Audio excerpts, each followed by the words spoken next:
Annyeonghaseyo, this is meowmurai. Let's continue our game of Despera Drops, running on Nintendo Switch 2.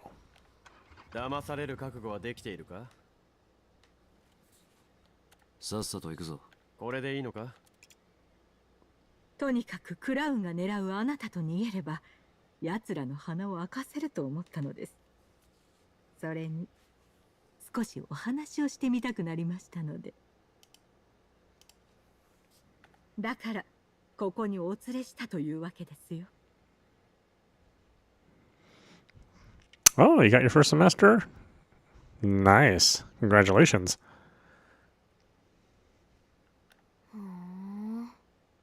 で、どうしておばさんはクラウンに狙われてたの？ Must feel good. Sally stood right in front of me, shielding me from the president's view. She was on high alert. The president fixed her eyes on Sally, her smile turning a shade more devious. 本当はね。彼らの掲げる理想は、私たち EU とあまり変わりはないんですよ。ただ一点を除いて。でも、その一点はあまりに大きい違いだったわ。クラウンと EU では理想のために選ぶ手段があまりにも違いすぎた。それでもクラウンは彼らのやり方で私たちに圧力をかけ、思い通りに操ろうとしてきました。私はそれらを跳ねのけ続けた。理想のために選ぶ手段。一体クラウンは何をしようとしているんですか？ I probed for more info, but she kept on smiling and changed the subject. ねえ、あなたたちの国籍は日本とイタリアだったかしら？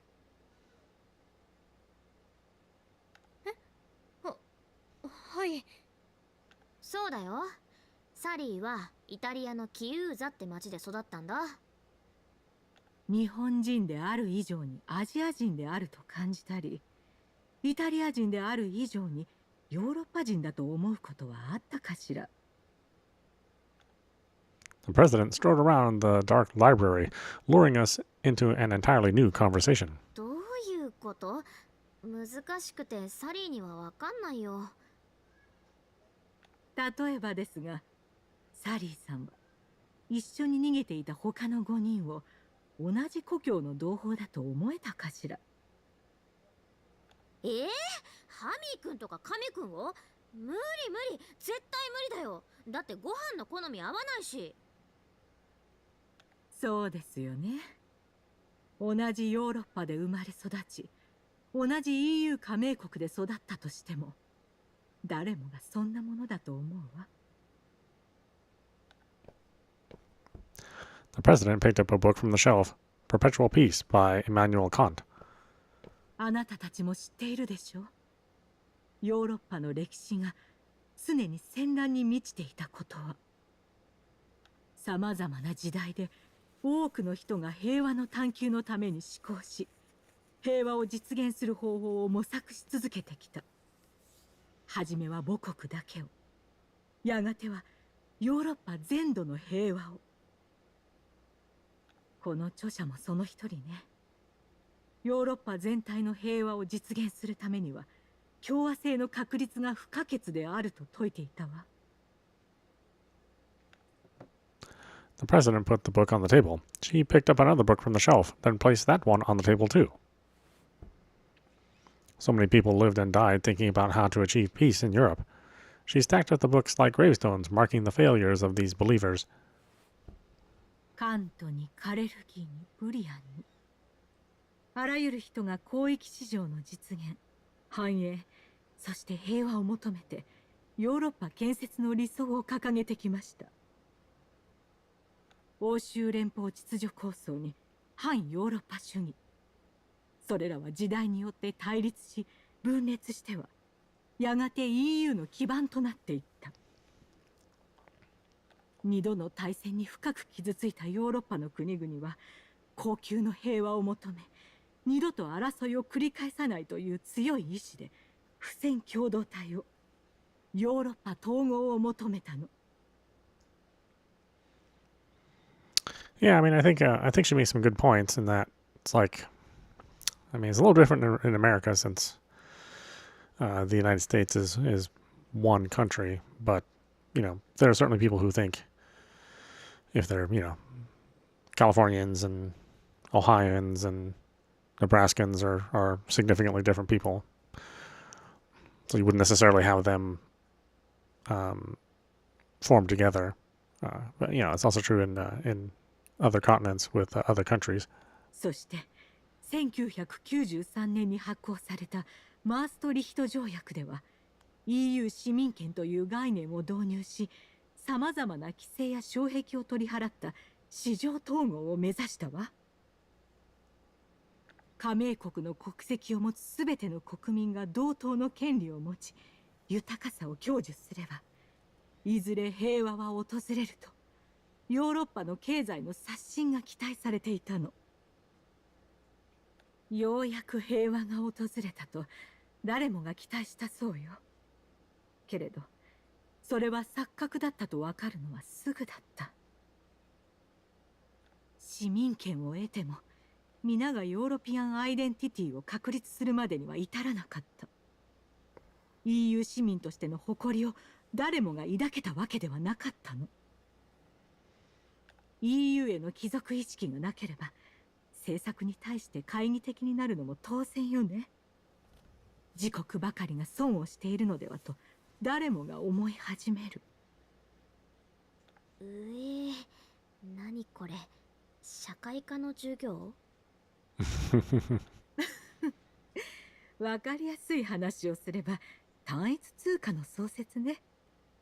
EU 政策の進展により生活に影響が出始めると批判的な声が噴出するようになっていったの。選挙で選ばれたわけではないユーロクラットたちが勝手に政策を進めている。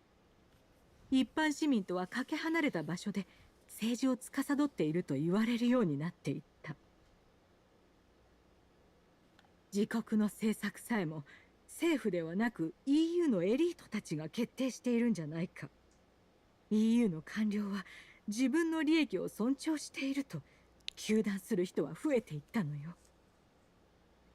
どれだけ平和を願おうと民主的な正当性が証明できなければ、それは結局帝国主義と変わらない。昨今の EU 離脱デモの多さを見れば一目瞭然ね。ポピュリズムの台頭はもう止められない。これが時代の流れなんでしょう。 EU が複数の国家の集合体である以上、誰もが納得する未来は永遠訪れない。それこそでもだからといってクラウンの力で推し進めるようなやり方が正しいと認めるわけにはいかないのです。彼らに不当に狙われているあなたたちならその気持ちはわかるんじゃないかしら。 Her narrowed eyes were razor sharp. This woman knew what Crown was trying to do. She said the org's goal aligned with the EU's. They were working towards a similar future. But why did I have to be involved in all of this? What were they planning to use my power for? クラウンの人たちっていつから欧州最高理事会の中にいたの？まさか設立の頃からいたの？いつからいたのかは分かりませんが、残念ながら私が議長に就任した時にはすでにクラウンの思想に傾倒するものは存在しました。とはいえ EU はクラウンとは無関係だと断定できます。でなければ私が議長に就任できるはずないでしょ。それに EU には彼らに利用されないよう抗ってきた歴史があります。 The president tossed a heap of news articles on the table. 事故を装った要人暗殺を彼らは繰り返してきました。飛行機事故に交通事故、転落に自殺、急性アルコール中毒。彼らが邪魔者だと判断した人間、彼らを暴こうとした諜報員たちが殺されてきた。そんな力に頼る組織に屈するわけにはいきません。とはいえ歴史は向こうの方が上ですから、目指す理想が同じである以上、取って代わられるのも時間の問題かもしれませんね。I know this is quite the caper. There's a lot at stake. だから戦わないといけないんです。そのために彼らの計画を突き止めたいのよ。どうして天峰さんを利用しようとしているのか、それを明かしてみるつもりはありませんか、サリーさん。え？サリーが？情報は武器です。相手の計画が分かれば、彼女が狙われる理由そのものをなかったことにできるかもしれない。秘密結社クラウンはあまりに秘密主義です。きっとそのせいで知らずのうちに利用されている人も多い。けれど秘密を秘密でなくしてしまえば、神秘性も失われ計画も瓦解するはずよ。すべてを白日のもとにさらすこと、それが自由を獲得するための手段ではないかしら。あなたたち7人が出会った意味もそこにあるのかもしれない。With a smile, the president returned the books to their shelves. She used great care in handling them, as though she were an archivist working with tomes. Her gaze was tender as it swept across the spines, but there was an edge to it. There would be no rest for the wicked with her in charge. This woman made numerous hard decisions, pushing her way forward. There was no need for me to touch her hand to know what she was thinking. She'd chosen to live her life fighting for peace in Europe. Crown would not snuff this woman out. I'd make sure of it. 議長、お迎えに上がりました。A knock came at the door, followed by a muffled man's voice. どうやら私に与えられた自由時間はここまでみたいね。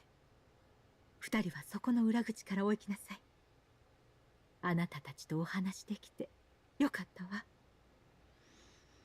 私もです。ありがとうございました。おばさんも気をつけて。あなたたちもね。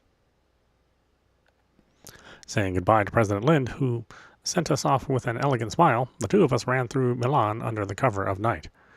I figured the others were already at the condo, as promised. I forgot we separated. I thought we were all together. Italy, Milan, August 3rd, 2028, 22:21, Thursday, condo, living room. When we arrived, they rose to greet us. 姉ちゃん、サリー。ようやく来たか。皆さん、よかった。無事で。それは僕たちのセリフだって。よかったです。お二人とも捕まったりしていなくて。全く連絡がつかないから心配していた。あー、疲れた。てかお腹減ったよ。ご飯。まずはご飯にしよう。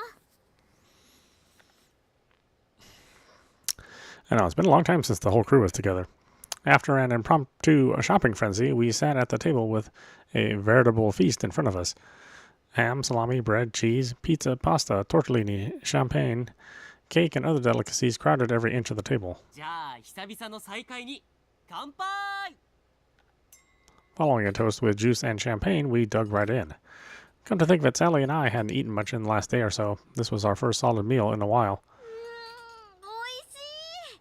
あ、そっちのカップケーキも取って。え、ピザとカップケーキ一緒に食べんの？サリーは甘いものが好きだからね。それよりさっきのは何だったんだ？さっきの？二人は議長と逃げていただろう。なあ、聞かせてもらいたいね。どうしてあの女と一緒にいたんだ？言っとくけど、サリーたちが行かなきゃみんなは大変なことになってたんだからね。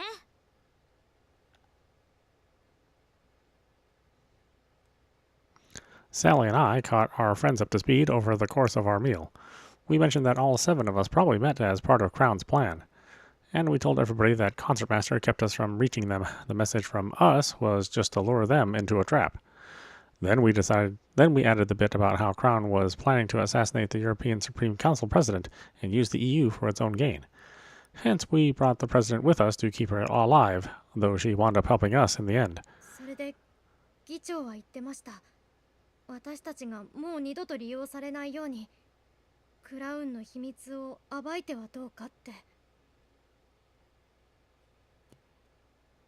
へえ、なかなか食えない議長だな。俺らを利用して敵の勢力を削いでやろうってか。ま、話を聞く限りクラウンよかよっぽどマシな提案だと思うけどね。そうですね。少なくとも僕らに選択の自由はありますし。ああ、どちらにせよ敵の目的がわからなければ我々はずっと翻弄され続けるだけだからな。だからサリーはやってみようと思うんだ。クラウンが何をしようとしているのか絶対に調べ出してみせる。だってお姉ちゃんを守りたいから。The girl then wrapped her arms around me. She nuzzled against me like a spoiled child. ミカがいない未来なんて絶対嫌だ。だから戦うって決めたんだ。サリー。それにコンマス君にも負けたくないしさ。なんか嫌な感じするんだもん、あいつ。コンマス君？コンサートマスターのことですかね。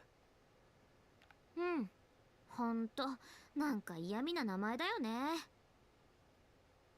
確かに指揮官ぶってるやつからいいように利用されるってのは気に食わね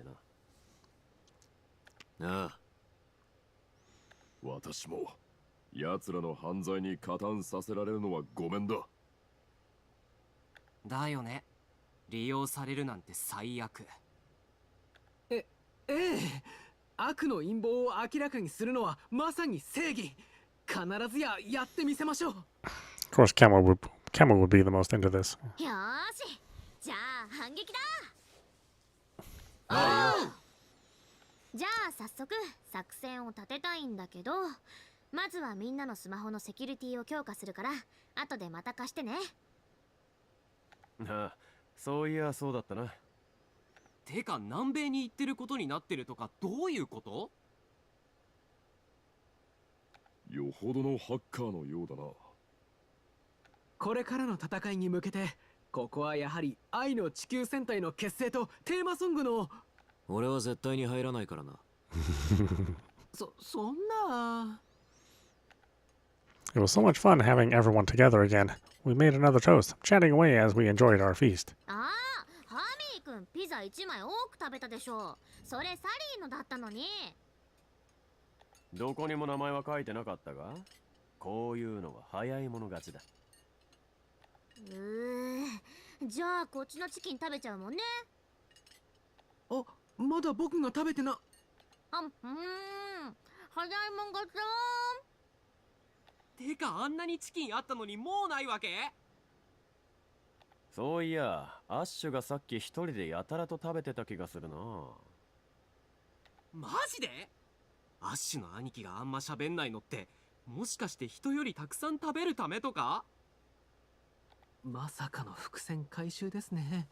さすがはアッシュ君、お見それしました。お前らがうるさすぎるんだ。食事中くらい静かにできないのか。パーティーなんだからワイワイやろうよ。アッシュ君ってばこの逃亡生活で何も学んでないし。いや、お前らのペースに合わせてたら料理が冷める。もったいないだろ。The scene brought back memories. Their banter was the same as always. It was such a relief to be back in the fold. Everything would be all right as long as they were here. A new message notification blared from Sally's phone. She pulled it out of her pocket to check. Huh? I wondered what it said. She wore a complicated expression, or rather, her face was suddenly devoid of expression at all. Her eyes were vacant and empty. Sally quietly turned and left the party. Panicked, I ran after her.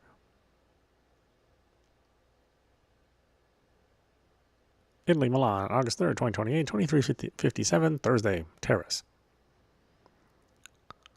サリー I found her crouching on the terrace, hugging herself. サリー大丈夫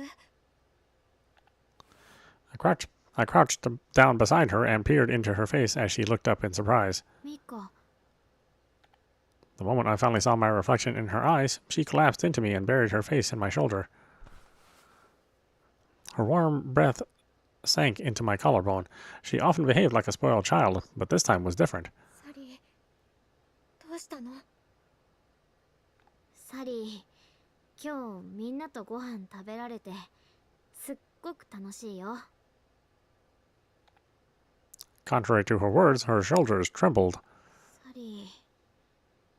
サリーはね、好きなお洋服を着られて友達もできて美味しいものがいっぱい食べられて幸せなんだよ。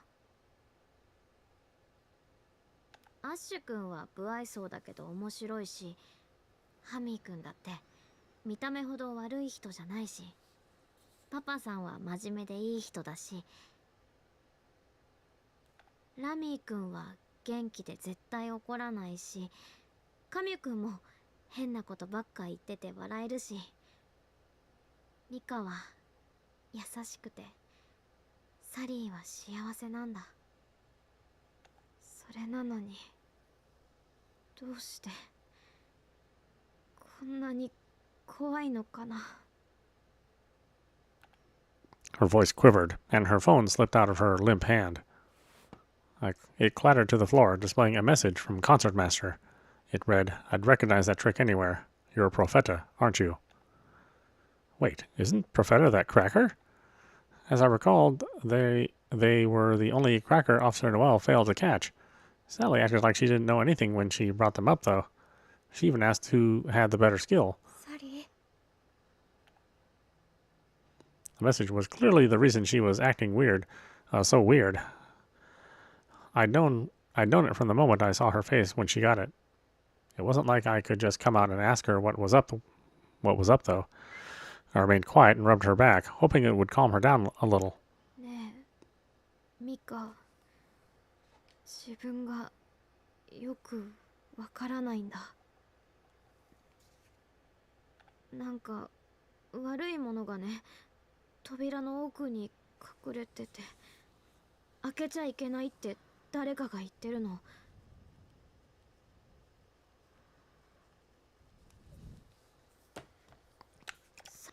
開いちゃ嫌だよ。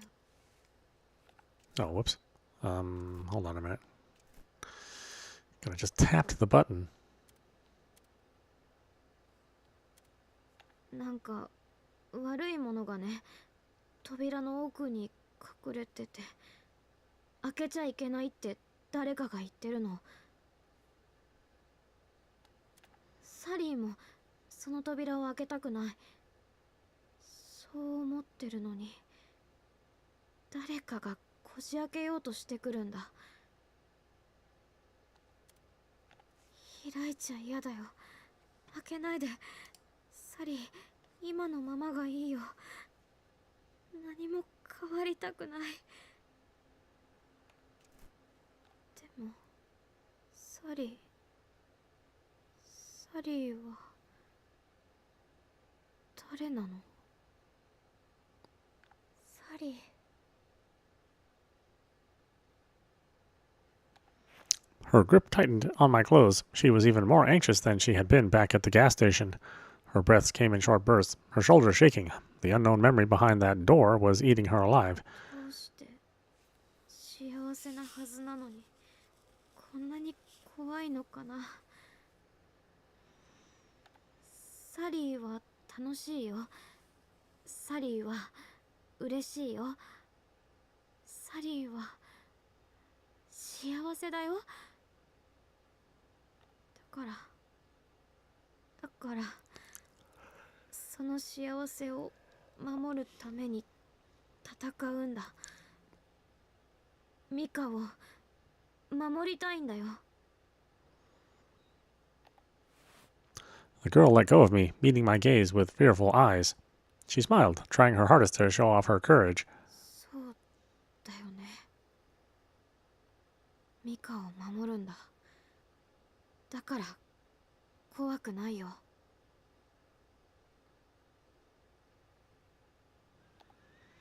She reached out and caressed my cheek, her next words uttered in a husky whisper. ねえ、ミカ、サリーのこと好き？ Her hungry, alluring gaze radiated desire. This was not the Sally I knew. The longer she stared, the more I floundered for an adequate response. Yes, of course I liked her, but that didn't feel like something I could say lightly. Not here, not now. I didn't know anything about her. Despite our days on the run, everything I knew about her was surface level. I had no idea why she said her brother died when he was supposed to be missing. She claimed to love him, yet his face was cut out of all those photos. She said she loved cute things, but she lived in a barren apartment with broken monitors and keyboards.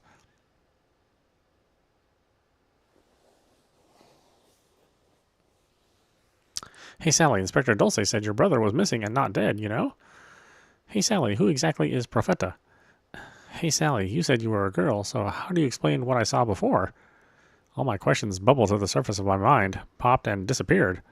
I couldn't bring myself to ask her. I couldn't take the initiative. It saddened me to realize we weren't close enough to touch on any of it. うん。好きじゃなくてもいいよ。好きだって言わなくていいから。どんなことがあっても嫌いにならないでほしい。きっとミカを守るから嫌いにはならないで。サリー。 Frightened, I found myself unable to pull away from her imploring eyes. I wrapped my hands around her back and pulled her into a hug. I think it's I believe in you. I'm pretty sure that's what it is. 疲れたから少し休もう。これでいいのか？サリーのことを信じてるよ。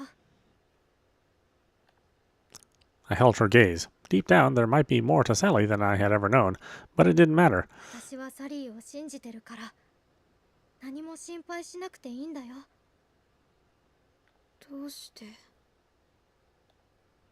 Her hoarse voice was laced with anxiety. サリーだって自分のことがよくわからないのにどうして信じられるの？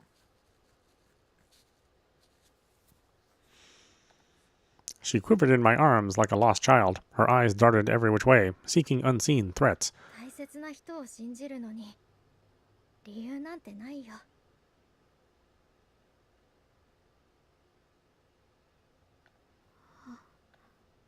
A faint breath escaped her lips. そっか。理由なんていらないんだね。 She was a little more relaxed now, but only a little. Sally might have realized I couldn't say I liked her back. Nevertheless, she put on a tough front and smiled at me under the moonlight. ありがとう、ミカ。 It wasn't the usual spoiled grin Sally gave me. No. This was the first time I'd seen her with this youthful, genuine smile.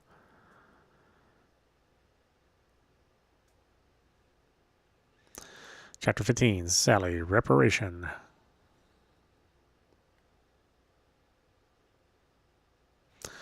Oh, don't worry. I think the next visual novel we're doing is going to be a Yuri one, although it wasn't really my plan specifically to do a Yuri visual novel.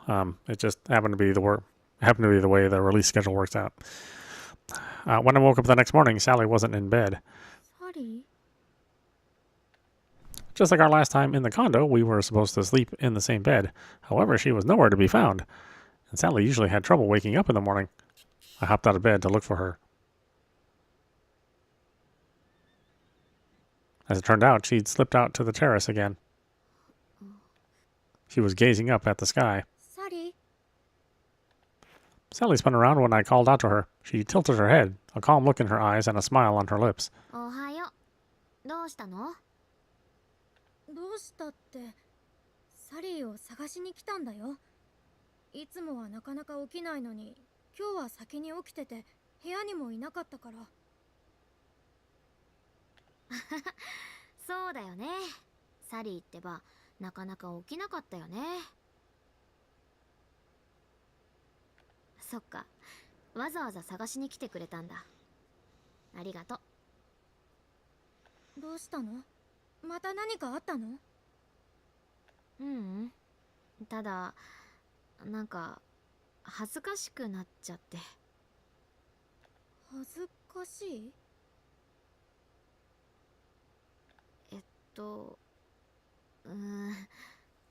ごめん、やっぱなんでもない。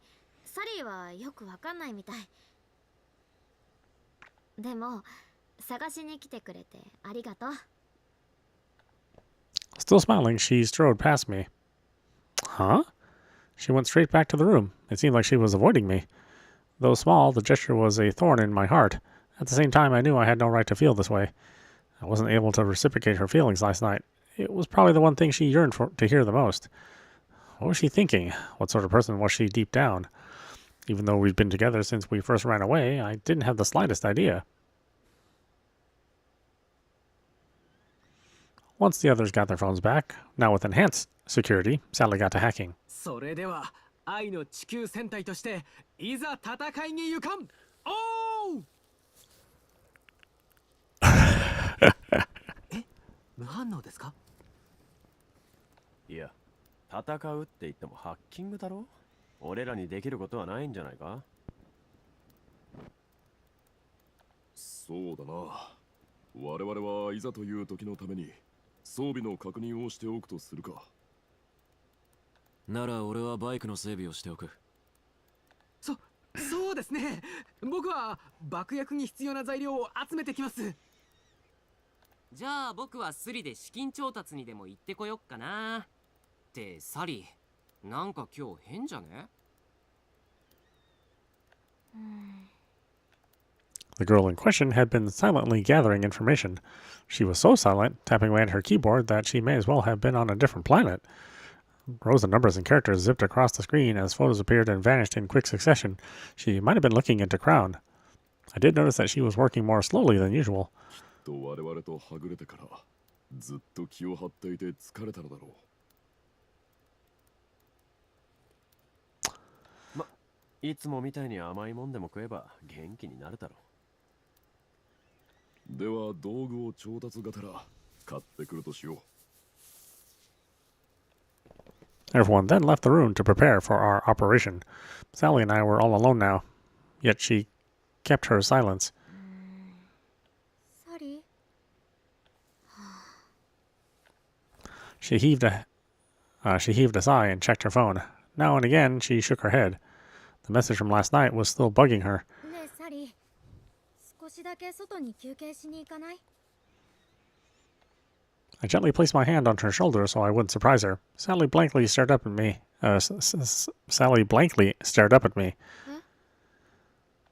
She blinked over and over, as though I'd spoken in a different language. After a few seconds, it finally clicked. 外に？サリー、甘いもの好きだったでしょ？せっかくミラノにいるんだし、美味しいものでも食べに行かない？ When I was down in the dumps once, Sally took me around the city. どうせあそこの場所だって安全じゃないんだしさ。ならこうして気晴らしに遊んでた方がいいって。せっかくだから美味しいもの食べて元気出そう。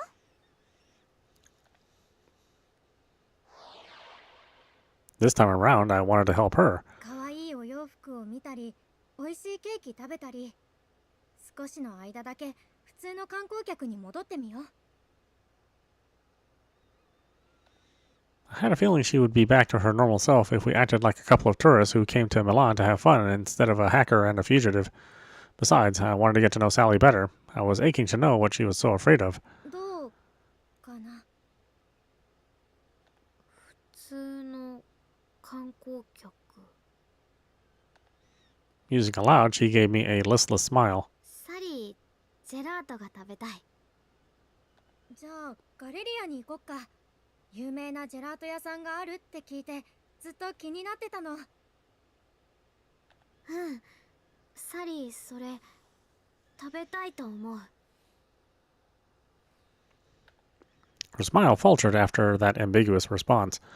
Thus, the two of us took to the midsummer streets to stretch our legs.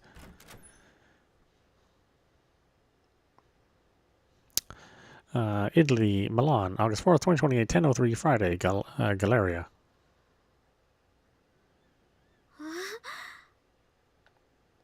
The Galleria was jam-packed with tourists. Sally's face gradually brightened up as she saw people coming and going, as well as all the goods lining up the shop windows. それでね、あそこのお店のジェラートが美味しいって評判で。うわ、美味しそう。 The store had caught her eye, but she didn't zip right in like she usually would. Taking the roundabout route, we entered a narrow alley in the Galleria and headed to the gelato shop. I wonder if there are any stores she's interested in. I simply walked beside her and let her do whatever she wished. Whirling around on her feet, Sally peered at all the boutiques and general stores we passed. The sights brought a wistful smile to her face. サリーはね、こういうのが好きなんだよ。そうだね。お店入ってみる？うん、今はジェラート食べたいから後にする。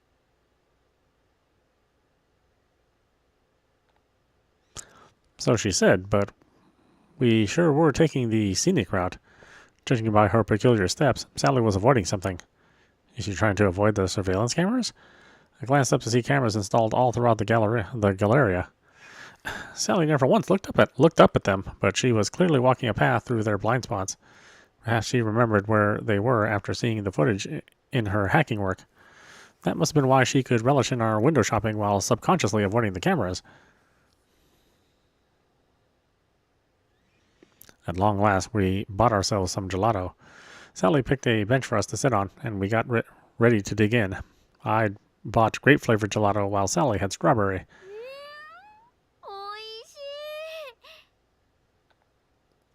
On first bite, she broke into a grin.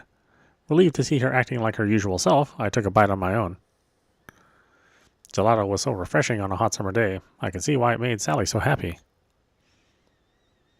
It's true, gelato was awesome. We chatted about all kinds of things between spoonfuls of our cold treats.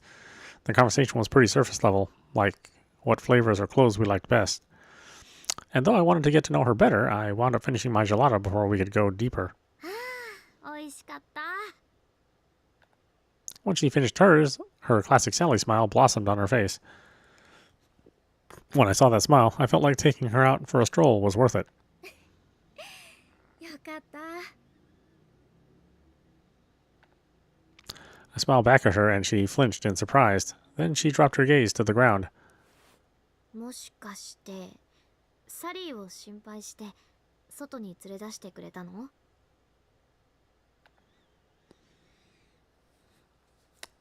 I'm gonna say that's right. そうだよ。サリー、昨日から元気なかったから心配で。そっか。そっか。ありがとう、お姉ちゃん。お礼なんていいよ。だってサリーも私にそうしてくれたでしょ。だからお返しだよ。そっか。お互い様ってやつだね。そう、お互い様だよ。We exchanged smiles. Things were a little awkward, but I felt like Sally was back to her normal self. あのね、別にサリー元気がないわけじゃないよ。ただちょっといろいろと考え事があってさ。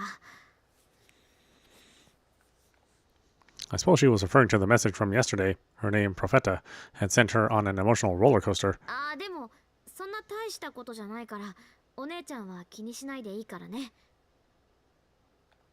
Despite what she said, I couldn't help but be worried. サリーは大丈夫だよ。お姉ちゃんがこうやって連れ出してくれたからもう平気。With an innocent smile, she reached over and squeezed my hand. Despite telling me she had fun, her heart was totally empty. I couldn't see anything, not a single emotion. It was like peering into a bottomless hole, throwing a stone and never hearing it land. She was so hollow it frightened me. I nearly shook her hand off out of reflex.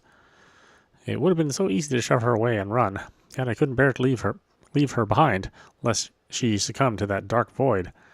I mustered up the courage to start a conversation while still holding her hand, hoping I could break through. ねえサリー、いつからハッキングをするようになったの？いつから？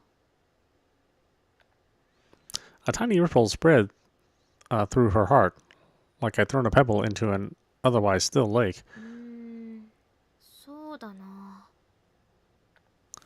She let go of my hand and tapped her chin, seemingly sifting through her memories. いつだっけ？気がついたらやってたと思うんだけど。 Oh, I have a feeling that the grape that she's talking about is not like the purple grape that we know of in America, you know. I think it's a different grape flavor than that kind of grape. あ、もしかしたらお兄ちゃんが死んでからかも。そうなの？うん。お兄ちゃんはね、悪いハッカーのせいで死んじゃったんだって。だからお兄ちゃんを殺した犯人を探したかったんだ。お兄ちゃんは事故に巻き込まれたんだってパパとママは言ってた。でもね、本当は悪いハッカーのせいなんだよ。サリーはその悪いハッカーが許せなくて、だからハッカーになったんだと思う。でもなかなか見つけられないんだ。絶対にサリー、犯人を捕まえたいって思ってるのに。そうだったんだ。What sort of accident was it? Just as I steeled myself to ask, a shadow fell over us. ねえお姉さんたち、ちょっと僕とお話ししてかない？ Oh, young boy? Uh-oh. I looked up to see an unknown boy standing in front of us. Oh, yeah. He was small, maybe a middle schooler. He had an innocent look about him. チャオ、二人とも可愛いね。うわー、その年でもうナンパ？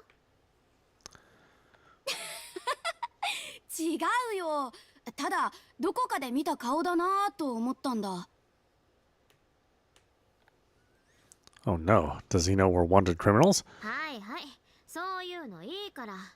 お姉ちゃん、これイタリアで昔からあるナンパの常套句だから無視していいよ。そうなの？そう。でもサリーたちそういうの受け付けてないから。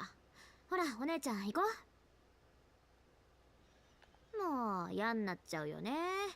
観光地だとナンパがいっぱいいて、サリーたちみたいに可愛いと困っちゃうよ。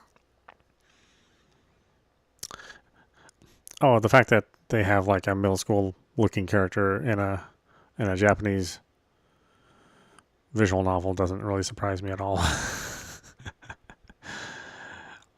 ナンパじゃないって。自分の知ってるお姉ちゃんに似てて気になるんだ。The boy pointed his finger at Sally. サリー狙いなの？サリーは君みたいな男の子知らないはずだよ。Alright, I am going to have to turn his voice down, though, because that is an incredibly loud voice. Just every once in a while, we just run into a voice actor that's like super gung-ho, you know what I mean?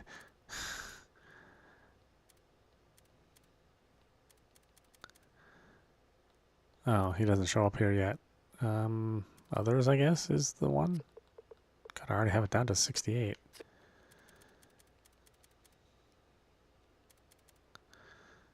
Does he not get his own slider? It doesn't look like he does. Okay, well. I guess we'll have to deal with it. おかしいな。確かに前に見たと思うんだけど。ああ、でも違うか。だってそのお姉ちゃんはもう死んじゃってるんだから。 Without a lick of remorse, the boy walked off. 人違いだったみたいだね。 Thinking what a troublesome boy he was, I turned to Sally. The girl smiled and tilted her head, wearing the same expression as before. 何？なんか言ってた？もう嫌になっちゃうよね。観光地だとナンパがいっぱいいて、サリーたちみたいに可愛いと困っちゃうよ。 Oh, she reset herself. Sally said the exact same thing as before, like a broken record. A chill ran down my spine. Her pose, her expression, her tone, everything was the same as before. ああ、でも違うか。だってそのお姉ちゃんはもう死んじゃってるんだから。 It was as if she'd never heard him. 他のナンパに捕まる前に早く戻ろう。 She smiled and ran off, brimming with energy. Sally had basically rewound the conversation so she could believe he was a mere flirt. All I could do was follow after her.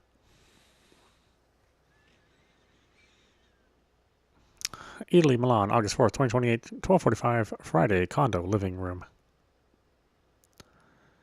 じゃあ早速取り掛かるね。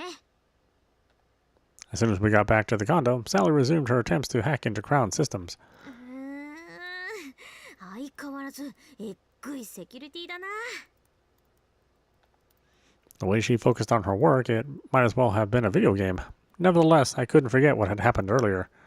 Who was that boy? I had a bad feeling about it, and I doubted he'd just mistaken her for someone else. Just as I was about to ask her, the door swung open and our friends flowed in. ただいま戻りました。お、やってるな。 I know, we had a whole adventure and a dessert and ran into another Crown member by the time these guys got back. まあね。へえ、ようやく元気になったじゃん。お姉ちゃんとデートしてジェラート食べたからもう元気いっぱいだよ。やはり甘いものが必要だったか。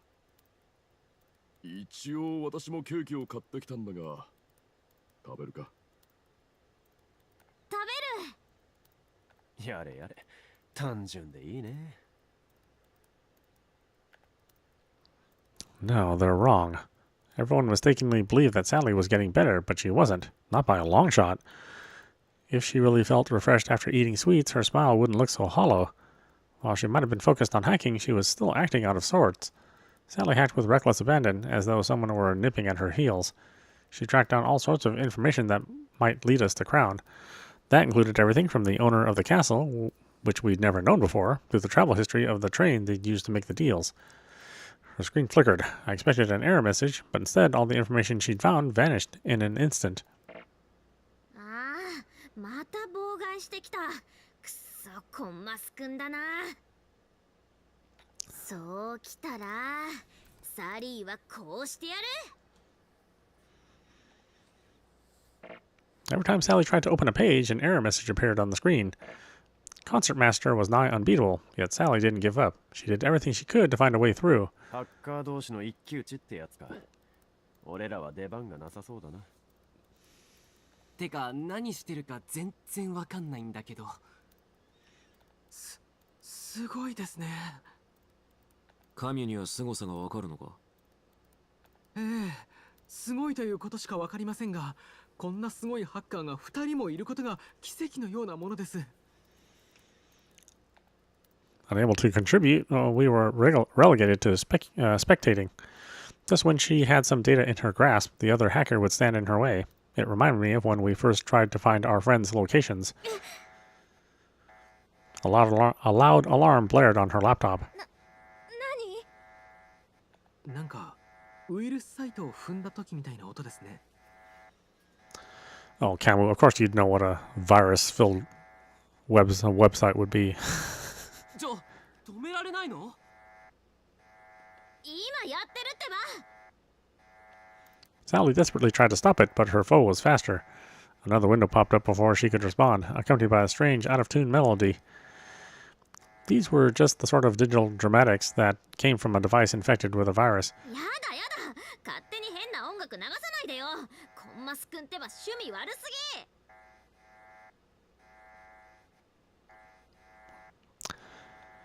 Sally was frantic now, trying to shut off the laptop, but it seemed like things were out of her control. A window appeared and disappeared. Eventually, a black and white video began playing on the screen. おいおい、ホラー動画じゃないだろうな。どっちかっていうとグロ動画じゃね？ It looked to be surveillance footage, the peculiar sort of scene you might see in a horror film. A girl was collapsed inside an elevator. Dark liquid pooled around her body in the grayscale shades of the video feed. Her limbs were bent and at unnatural angles. Rescue workers rushed into the elevator, doing their best to revive her. Shortly after, a triage tag was placed on her wrist. It was a black tag, indicating that the girl was dead. The video looped over and over again. Each time the tag was affixed and her death was confirmed. なんだよこれ。随分と悪趣味なウイルスだな。おい、止める方法は？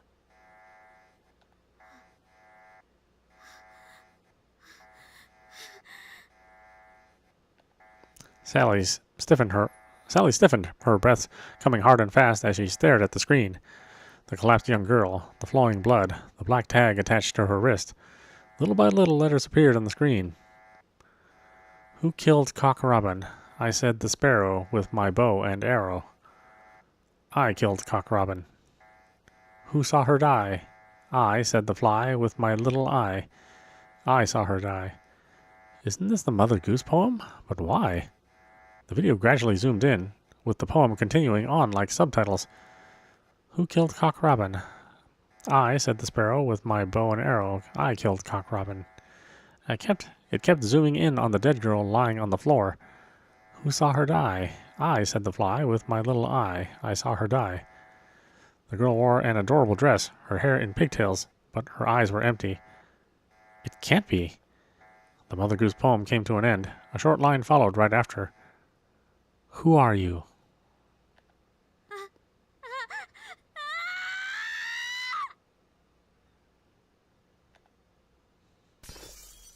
The screen went black as a scream tore from Sally's lips. The window shattered and a gunshot rang out. Oh, whoa. Okay, I wasn't expecting them to raid the condo. Men in black suits swarmed the condo. They were agents from Crown.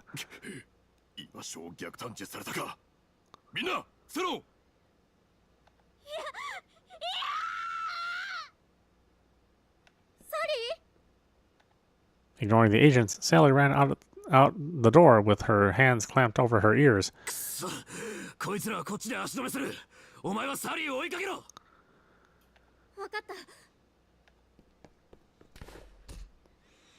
A commotion of gunshots and physical blows rose up behind me. Panicked, I escaped the chaos and ran out of the condo. Yet Sally was nowhere to be found, and neither was the motorcycle. The car wasn't around either, likely out for maintenance. Sally! Sally, どこ?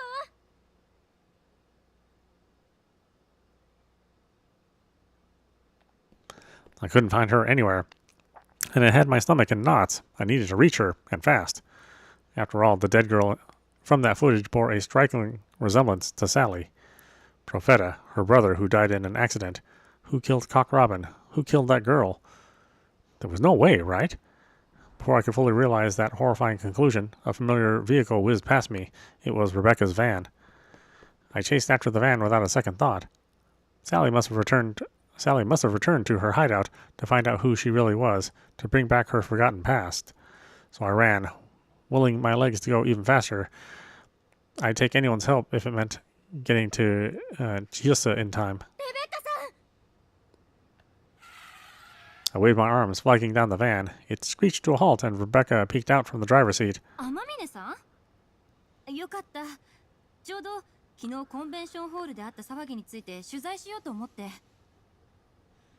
ベッカさん、お願いします。サリーがキューザに。ちょっと待って。落ち着いて、どうしたの？サれがおい、いたぞ。 I spun around to see the men from earlier making a beeline for me. とにかく乗って。事情は走りながら聞くわ。I know, Rebecca's so reliable. It's too bad we like constantly screw her over. She unlocked the door, and I hopped inside. The van took off a split second before the men could catch me.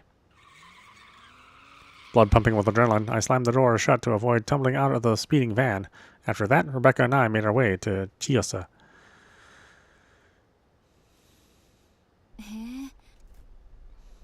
Okay, we are approaching the top of the hour, so why don't we stop it there. This is meowmurai. You've been watching Despera Drops running on Nintendo Switch 2. Anyway, I hope you enjoyed watching. I will see you at the next stream.